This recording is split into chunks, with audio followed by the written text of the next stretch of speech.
Ito at magkakabit tayo ng cover ng baul. Hindi lahat ng cover ng baul ay para-paras. Meron iba-iba. Yan, madali lang naman itong install. Masakaring makakatulong din sa iba na medyo hindi pa nakaka-encounter ng karne.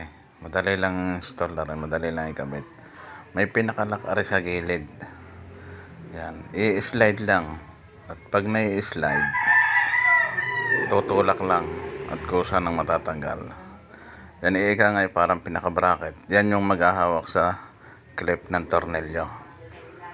Yan po, yan. Simpleng idea lang ba para makatulong tayo sa iba. Para sa mga ika nga ay bago pa lang na nakakapaglagay ng mga ganyan. Para yan, at ito tornilyo na natin. May dalawa kasing tornilyo yan. Yung pinaka-clip niya. Para pag na-tornilyo natin yung clip, basta na lang natin sasalpak. Kasi maglalak ulit yung in-slide natin kanina. At pag nag-lock yun, hindi na yan matatanggal. Yan. Kailangan tama siya ang pagkakasalpak. Ayan.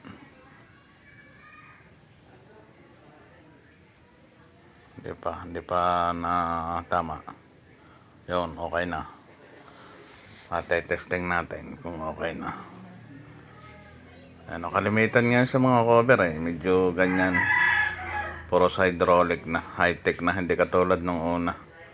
Dumadagasa. Ayan o. Oh. Ayan ang ikinamit natin cover ng baul. So, magbigay lang tayo ng konting idea.